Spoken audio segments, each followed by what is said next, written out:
Hello, everybody, and welcome to the Coaches Show here on 90.1 KBPK and SportsNetUSA.net. I'm Noah Alvarez, and I'll be joined by Ryan Osborne and Mark Pavlovich as we walk through the doorways here at Sherbeck Field almost as easily as the Hornet offense walked through and all over the San Diego Mesa defense last Saturday in a 71-14 victory. On this week's show, we're going to catch up with two quarterbacks here at Fullerton College, Cooper Callis and Christian Focage, along with two wide receivers in Tim Allen and Kashawn Griffin, as they take on the El Camino Warriors this Saturday at 1 o'clock. Be sure to tune into that game on SportsNetUSA.net as Corey Nalen, Mark Pavlovich, Victor Vasquez, Ryan Osborne, and myself, we're going to discuss some of the greatest players to ever play for Fullerton College and discuss our all-time teams. I'm here with two Fullerton quarterbacks that have been balling out this season, Christian Focage and Cooper Callis. And Cooper, I'm going to start with you because in the opener against Golden West, you threw two interceptions, right? Yeah. How did you bounce back from that rough start to the season?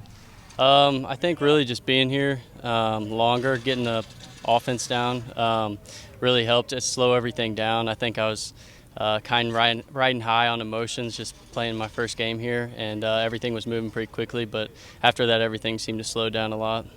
So during the week of practice, what does Coach Garrett Campbell and the rest of the coaching staff help you guys as far as getting the best of your potential and reaching that? I think he uses, as far as the quarterback goes, I think he uses all three of us, like what we do well. I think he uses that to our advantage. And so if one of us throws a certain route well, he'll call that for that player more.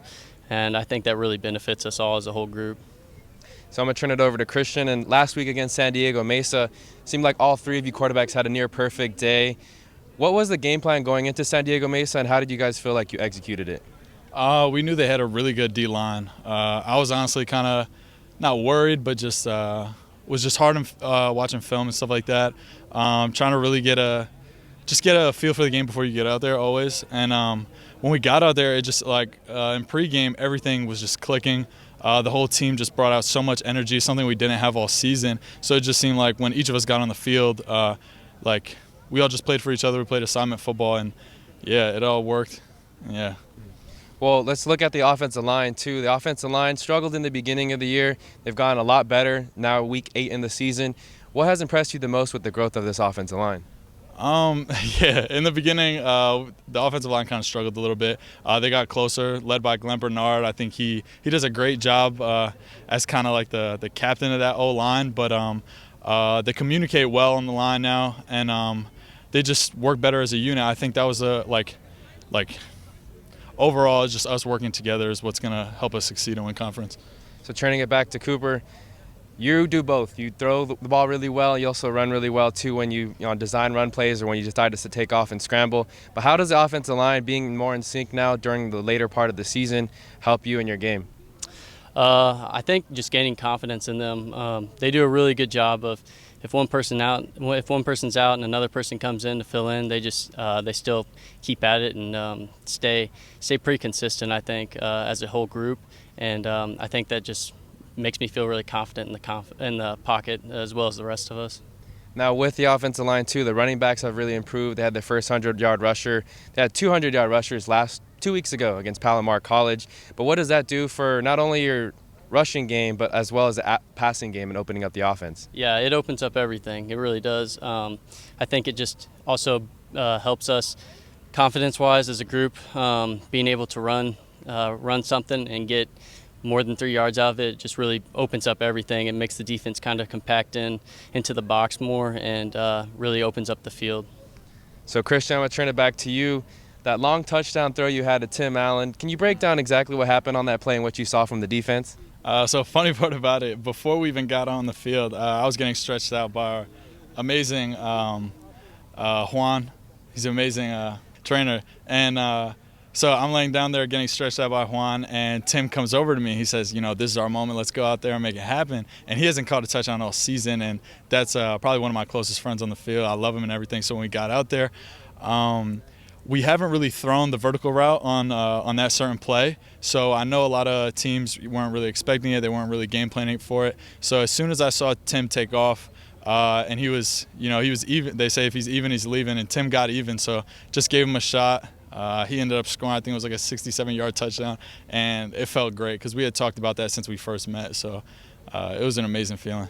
So you mentioned you and Tim are best friends. How important is that quarterback-receiver relationship off the field? At the JUCO level, I didn't think it would be this close, but I think we're all just really great friends. We get along together even though we're all from kind of different parts of this country. So, yeah, like I said, when we all get on the field, everything just clicks, and it feels great. So last week against San Diego Mesa, Cooper, you had one rushing touchdown, one passing touchdown as well. But the passing touchdown was to Hunter Rison. Talk about what he has brought to the offense since coming and joining Fullerton. His just knowledge on the game. I think that really helps him out as a receiver and helps us out as quarterbacks, just throwing it to the open spot and knowing he'll be there. Because if he has a certain route and he thinks something else is open, we're usually on the same page, and he'll switch it, mid-route just to get to the open spot, and that helps us out as a team a lot, and from the quarterback perspective a lot too. So coming from Missouri, what has really stood out to you here at Fullerton College and the chemistry and the unity that you've seen here on this team? Yeah, it's pretty crazy because I came here like 2 weeks before the season, and I've been, to 3 different schools now, so I really had no idea what to expect, but they really did. They welcomed me with open arms, and everybody just wants to succeed. And I think the one thing that kind of most JUCOs struggle with is the independence, because everybody wants to get out, everybody wants to get their own offer, but here they do a really good job of we all do a really good job of being like united on the field and playing for one another, because we know that if we're a good team, then independently that'll just come as the season goes along. So Christian, right after high school too, you bounced around between different universities as well. What stood out to you as you approached and came to Fullerton College? Kind of like Cooper said, just everyone welcoming us with open arms. I kind of thought the same exact thing, that it was just going to be a me kind of thing. Everybody was going to worry about themselves and stuff like that, but coming to Fullerton and knowing they have a rich history, especially the past 3 years, the reason we perform so well is because, we work together and, work as a unit. I think unity is key, and the coaches do a great job of keeping us together and playing for, one common goal, and that's winning conference. Looking ahead at your next opponent, El Camino, what are some things that they do on defense that you guys are going to prepare for and trying to attack this week? They're a great defense. I know they run a lot of cover 3. I got to get in the film room a little more this week to prepare for them. But they're a tough team. I know they have a good record right now and a great defense. And, we just got to get in the film room. So as we turn it back to you, Cooper, Quinn Common's another quarterback in this unit on this team, and he played a significant time last season. How has he helped you guys as a quarterback group as a whole this season? Quinn's really unselfish, and that's big. Being a JUCO, like I said, because everybody wants their own usually, and everybody wants to go and get theirs. Especially as a quarterback, there can only be one guy on the field. But he's done a really good job of just being honest in what he's seeing from the sideline whenever we're in, or what he saw last year, what's been open last year, what he's looked at previously in other games, because he's gotten more reps than us. So being out there and seeing it from the quarterback perspective and hearing it come from him, I think that helps us out a lot whenever we get out there. So you mentioned that Fullerton uses all 3 of you guys at the quarterback position. Have you ever been a part of an offense that uses all 3, and did you think it was going to work the way it has this year? No way. I've never been a part of an offense where we've used all 3 and just alternated like that. But so I really had no idea. Before I came here, Coach Campbell told me that he likes to rotate guys in and out, and I believed him, but I just had no idea how that was going to work. And it's really surprised me is how successful we can be, because like I said before, we all 3 just bring different things to the table, and I think as a team that benefits us, because they have to prepare for 3 different guys who can do a lot on the field. All right, well, really appreciate both your guys' time, and best of luck this weekend. Thank you so much, boss. Yep. Thank you for having us. Thank you. I'm here with 2 receivers of Fullerton College that have been balling out this season, Tim Allen and Kashawn Griffin. And I'll start with you, Tim, because you're leading the team in receptions, and last week going into San Diego Mesa didn't have a touchdown. How did it feel to get that first one on the season? Man, it feels lovely. Very lovely, for real. So I was talking with Christian on the play that you guys scored the touchdown with, but can you break it down from a wide receiver standpoint, what happened on that play and how did you score? That play is basically it's an out route and I have a go route. So I was just hoping that the cornerback would jump on the out route, and that's what he did. So that's how I got wide open. So I'll toss it over now to Kashawn Griffin. And Kashawn, you set a record, a single season record for the most kickoff returns in a season here at Fullerton College. What did that mean to you, and did you even know that at the time when you scored? Yeah, I did mean it. We was talking about it all week about me breaking it because I was tied at 3. So it was not possible unless all of us block and just make it happen. So, yeah, it's good for the organization, the staff, and it means a lot. That's it. So who are some of those blockers on the kickoff return team that have really stood out to you and really helped you kind of break through and break loose so many times this season? First of all, shout out to call him AK-47, but that boy, he just moves people out the way. That's one. Just basically the whole team that's on the field. So tossing it back to you, Tim, have you ever been a part of an offense that uses 3 quarterbacks, and does it make it any more difficult as a receiver to get in sync with all 3 of them? Nah, my whole life I'm really used to one quarterback, to be honest. But they do a good job with rotating them at practice, so we all got a good feeling of them. So how does Coach Griffin get the best out of your receiver class and challenge you guys to get better each day at practice? He pushes very hard at practice, so when it comes to game time, it's easy. So looking back at you, Kashawn, and what does Coach Phil Austin do on a weekly basis to kind of help you guys execute that kickoff return team and make it so special? Well, he evaluates the other team, so scan them down before we can have the correct return, either return middle or return right or left. So we just be in perfect position. So Tim, we have a lot of fun in the broadcast booth watching you receivers play, from Kalen to Kashawn to you to Hunter. What makes this wide receiver group so special, and do you believe this is one of the best receivers at the JUCO group in all of college football? Yes, I believe we got the best group. Even the ones you don't see often, we all put in the hard work. We're very talented. So Kashawn, what led to your decision, and what really attracted you to come into Fullerton College here? Well, I heard they got a great program, great staff, so I already knew it was a great pick for me, and I'm back home, so, yeah. I want to toss it over to you, Tim, too, because you're from the East Coast, from Maryland. Yes, sir. What led you to the decision of coming all the way over here to the West Coast and Fullerton College specifically? I seen they was winning. I got tired of losing. My high school team was a little sucky, so I wanted to win some ball games. All right, well, thank you very much for your time, and best of luck this week against El Camino. Appreciate it. Now we're going to switch things up here and toss it over to Mark and Ryan to talk about an old friend.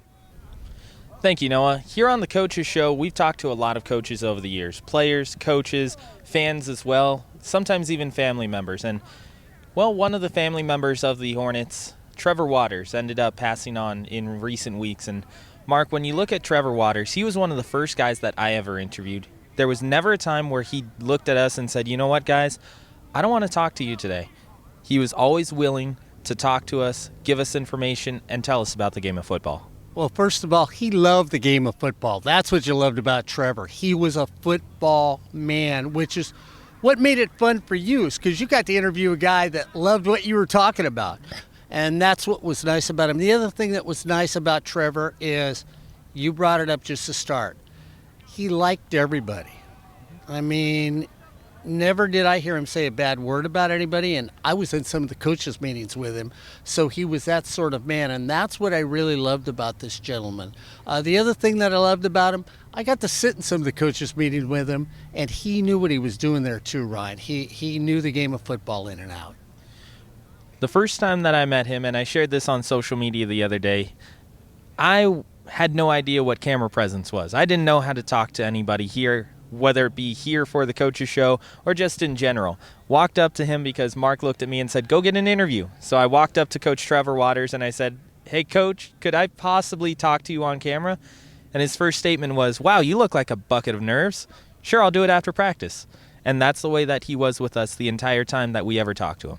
Well, and he was that way too when we talked. I mean, let's be very realistic. Here on the Coaches Show, we're very honest. At least the gentleman over here and I am very honest when we talk to the coaches. And you know, more than once, you could look him right in the eye and say, what was wrong with your offensive line today? I mean, we watched him last week. Coach, they didn't do this, they didn't do that. He'd take time out to explain it to you. He wouldn't poo-poo you and go, excuse me, Coach's Show, I don't have time for you. And that's what I appreciated about him, Ryan. The other thing is, he always asked you how you were. If you saw him, he had a big grin on his face, and he'd look at you and go, how's it going, boys? How you doing today? You know, and the other thing is, for a big man, I like big men that are comfortable being big men. And he was rather fluffy. Let's be realistic. He was what you would think an offensive lineman should look like and an offensive line coach should look like. The only thing is, he had a big grin on his face that once he smiled at you, you couldn't help but start laughing with him. He was that sort of man. Well, and I mean, you mentioned just talking with Coach Watters, and it really was this type of, or he was this type of person where you walked up to him and you said, so Coach, last week against Riverside, how do you think your offensive line did? Not only would he go into depth about what his offensive linemen did or weren't able to do or how they need to improve or where they succeeded, but he would also look at you and say, and you know what? Here's what we needed to do with the running backs. Here's what we need to do with the wide receivers. And our defense looked like this. And here's what we were reading from their defensive line. He would break down the game of football, not just from an offensive lineman standpoint, but as a fan who is watching on the sideline. Yeah, and what he did is he epitomized what it is to be a Hornet. I mean, when you say the words, once a Hornet, always a Hornet, well, that's who he was, because when he left Fullerton College, every time you would get on there and you would say anything about the team, I know you did, Corey would do it, I would do it, if it was something positive or negative, he would chime in to your post. It wasn't a coach that left a group of other friends behind and said, well, I don't want to talk to you or talk about the team anymore because I'm not there. That's what I loved about this man. That's what I'm going to miss about this man, because you expect him every once in a while to walk on the field, or you'll catch him at another game. And if you did, it'd be somebody that would walk up, put his arms around you, give you that big hug that he would do, and you'd feel like it was somebody you knew all your life. And I think that's the sad part about today. The memories are great. I love thinking about him and laughing about him, but there's that, I know for you, because I saw your post, there's that bit of sadness to think that a man so young has already left us with that. He had so much to give, and yet to give to us and to other people. And there's going to be a lot of people like Noah Alvarez, the host of our coaches show, that is not going to get to experience him, Trevor Watters. And you mentioned that, I mean, just looking at the Facebook posts and all the different love that is coming in to his Facebook page, his family members reading it as well, you see the effect that he had on people, not just the game of football. I mean, we know what he did for the game of football. Fullerton College, whenever Trevor Watters was there, that offensive line was a mean offensive line. They had success. They brought championships, whether it be conference or national. That's what Trevor Watters brought from the football aspect. But from the man, you can see his impact by all the love and support from all the people who have been posting, whether it be on Facebook, Twitter, or Instagram. Yeah, I think just the responses, because he is no longer with us in body, but still is with us in spirit, I think the responses said it all, that how much he was cared for by you, myself, and everybody else out on this field that are part of the Hornet family. And going quickly back to football just for a moment, one thing that always impressed me about Coach Watters is his ability to eye talent. The first year that I did the coaches show in 2015, he looked at me 4 weeks before the season started during the Burger Bowl and said, Briante Matthews is going to be an all-conference player for us, and he'll be at the Division I level in less than a year. That's exactly what happened, as Briante Matthews would end up transferring to Kansas State. Then a freshman came in named Mohammad Jefferson in Coach Watters' final year and that championship year in 2016. And he looked at us and said, Mohammad Jefferson's going to be a special guy. And you know what? I think he'll be an all-conference player 2 years in a row. And that's exactly what he did here at Fullerton College. Whenever Coach Watters talked to you, and this goes back to him as a man as well, whenever Coach Watters talked to you, he was sincere. It wasn't anything where he talked to you and said, oh, I have the greatest of this product. I have the greatest guys ever. The grass is the greenest I have ever seen it in my life. And you walk out to the field and you say, well, there are brown patches everywhere. What is he talking about? Coach Watters was always the type of person who would look at you and say, this is the world as I see it, and I'm going to be sincere and truthful with you.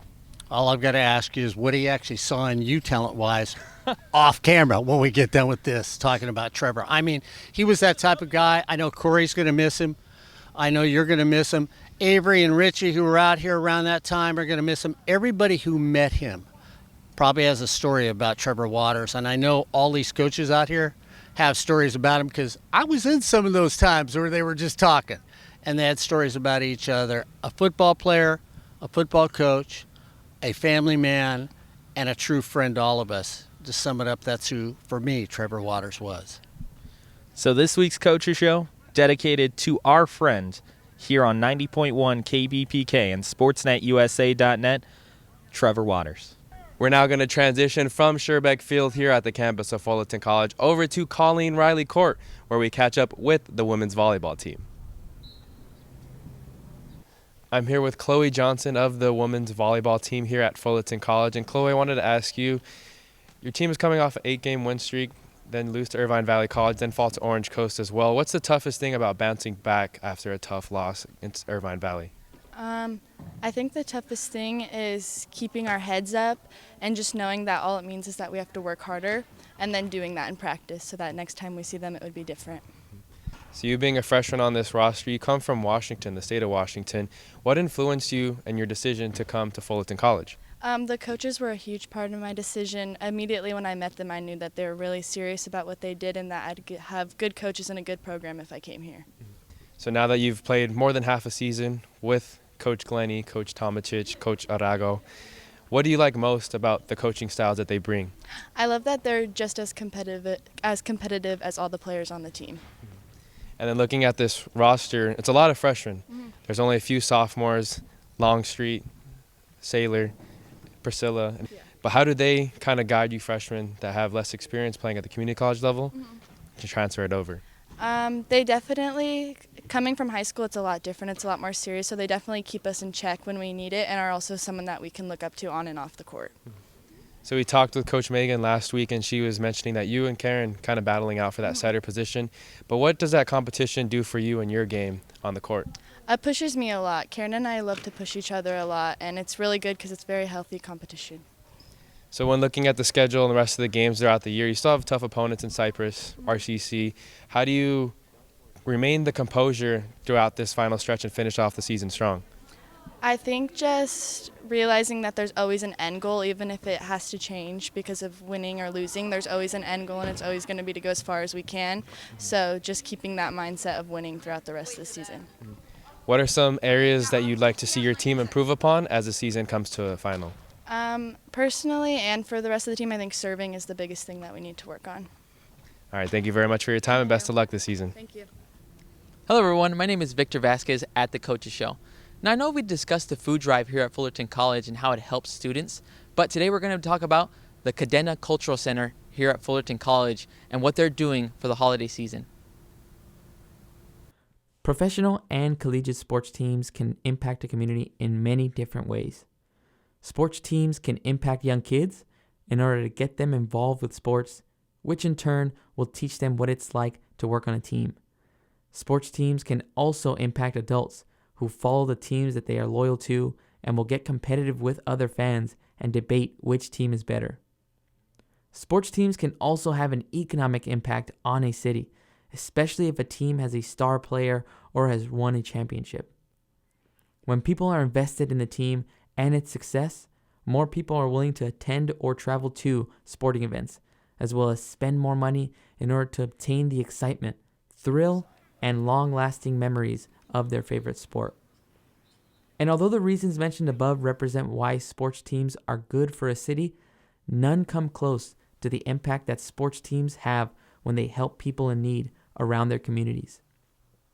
Many sports teams get involved with the community by performing charitable acts such as going to Children's Hospital, taking part in outreach programs, or volunteering for community service in order to help the city rebuild areas such as parks. Sports teams will also partner with regional food banks in order to prepare gift baskets for people in need.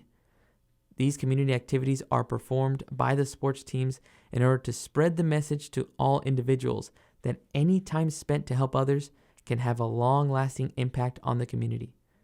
Especially during the holiday season, which is just around the corner, sports teams will double down on the community impact. Some teams will have food drives to provide essentials for families in need. Other teams will host Christmas parties at hospitals and bring in gifts for the kids. One thing's for sure is that there are countless ways that sports teams can impact a community in order to send the message that we can all take part in helping others. Fullerton College is no exception to finding ways to help out the community any way it can. The food bank at Fullerton College has helped provide food for many students over the years. But Fullerton also has different resources around campus that take the initiative to help out not only students, but families in need. One of those resources is the Cadena Cultural Center at Fullerton College. The Cadena Cultural Center provides a variety of services that address culture and diversity. All events hosted by the center are open to all students and staff within the Fullerton College community and North Orange County College District. The Cadena Cultural Center actively seeks collaborations with students, faculty, clubs, departments, and community organizations. In addition, the center acts as a nexus for cultural and diversity events hosted by other Fullerton College groups. Because Thanksgiving is only a few weeks away, the center is currently presenting the Ethnic Studies and Mecca 50th Annual Fall Harvest Food Drive. This drive is from now through November 22nd, 2019. The Cadena Cultural Center is looking for anyone to donate non-perishable food items, which includes canned foods, dried goods, bottled water, and many more. The non-perishable food items can be donated to the Fullerton College Food Bank in room 1955 or to any donation box on campus. The Cadena Cultural Center is also accepting gift cards from Kroger, Ralph's, Food for Less, and Smart & Final. Once the food drive is complete, all goods donated will be given to families and individuals in need around the community of Fullerton. For more information, please contact Mecca DE Fullerton College at gmail.com. That's MECHADE Fullerton College at gmail.com. That was a little more information on the Cadena Cultural Center and the food drive they're having this holiday season. Now I'll send it over back to Noah Alvarez and Ryan Osborne at the Coaches Show. Thank you, Victor. That's going to do it for this week's Coaches Show. Be sure to tune in this Saturday as the Fullerton Hornets take on El Camino. At 1 o'clock, you can tune into that game on sportsnetusa.net as the whole crew, Mark, Corey, Victor, Ryan, and I, are going to have a list of all-time greats to play here at Fullerton College. For Ryan Osborne, Victor Vasquez, and Mark Pavlovich, I'm Noah Alvarez. Thanks for tuning in to another edition of the Coaches Show here on 90.1 KBPK and sportsnetusa.net.